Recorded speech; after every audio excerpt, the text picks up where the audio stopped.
Hey gang, how are you doing? Jonathan here for Tailhunter Sportfishing, and it's time once again for the Mexican Minute La Paz video fishing report, and this is going to cover all of the fishing action for our Tailhunter Sportfishing fleet in La Paz, Baja, Mexico. Wherever you are, hope you're doing well. Thank you so much for checking in. Thanks for spending time with us, and please don't forget to do us a big favor, give us a thumbs up, a like, and don't forget to subscribe. Okay, hope you're doing well. Let's jump right into some fishing because I've got some other things to tell you about. We just came back from Reno, Nevada for the Wild Sheep Foundation show. Had a great time. I'll tell you more about that in a bit. But let me tell you about fishing. You know, with all of the storms hitting the United States this past week, especially on the West Coast, we are not unaffected down in Baja by those things. It was a cold, it was a windy week, a little colder, a little windier than normal, as a matter of fact. You know, as I often say, November to April is our off season, but it was even a little stronger this week, especially with the storms that hit the West Coast and other parts of the United States.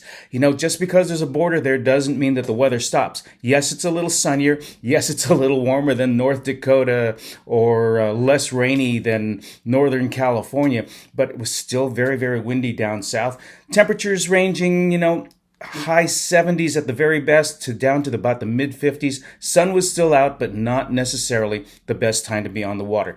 That being said, you know, not many people are on the water at all during this part of the off season, but there are some windows of opportunity, and most of the folks that are going fishing right now, they're not the tourists. The tourists are there to soak up some sunshine. They're what we call the snowbirds that come down this time of year to get put their toes in the sand, take their shoes off, drink a cold one, and absorb a little bit of vitamin D. The folks that are getting out are mostly the locals who have the opportunity and the flexibility to look for those windows of opportunity when the winds aren't blowing so strong. Those could be days or it could even be hours just to get out on the water for a little while as the winds start to ramp up, especially towards the afternoons. So some of the fishing that we've had this week, surprising. Yes, there's the inshore stuff that we usually get during the winter months. The pargo, the cabria, the amberjack, smaller yellowtail, bonita, snapper, fish like that. Lots of Sierra right now. There's a lot of bait right now. But the surprising thing is there's some warm water fish still in our areas, or they've come early, or they've hung out late. Whatever it is, these fish are there. If you can get across the channel to the south side of Cerralvo Island, and that could be a really bumpy, wet ride to get out there,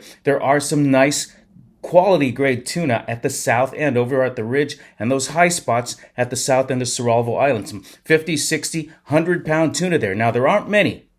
Don't get me wrong, but some of the commercial guys are hanging some nice fish. Some of the locals are hanging some nice fish. Not every boat's going to get one. These are tough fish, and maybe only one or two are being caught every day, and those are the days when the conditions are right, and that means the wind's got to be down. It means that you've got to use live bait or dead bait, which also means if the waters are too rough, you're not going to be very effective using those baits.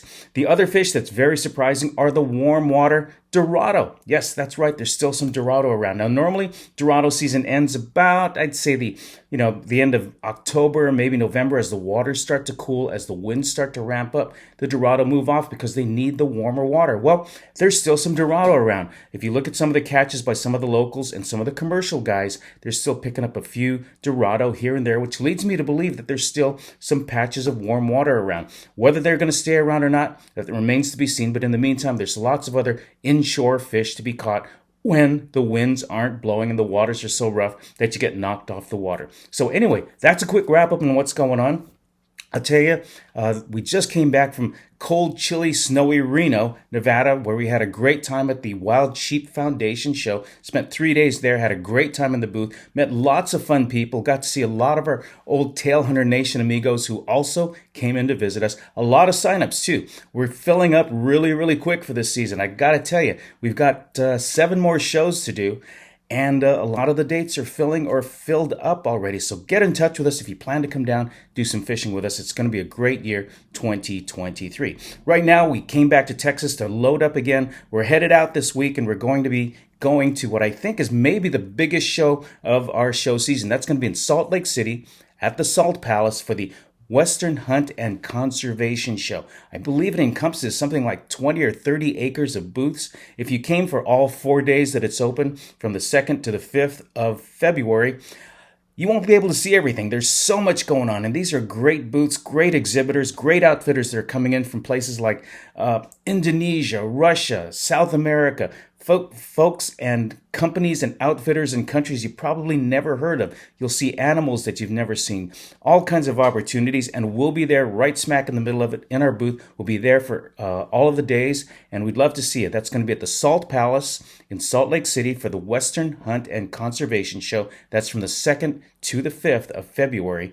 That's the coming week. Anyway, that's going to be a quick wrap up. I'm sorry, I'm stuttering a little bit. 2 days in the booth, 10 hours a day, and I've kind of lost my voice a little bit. I'm a little squeaky. So bear with me for this week, and I'll come back with a new report next week. Anyway, thank you for checking and really appreciate it. My voice is starting to go. God bless. I'm Jonathan for the Mexican Minute.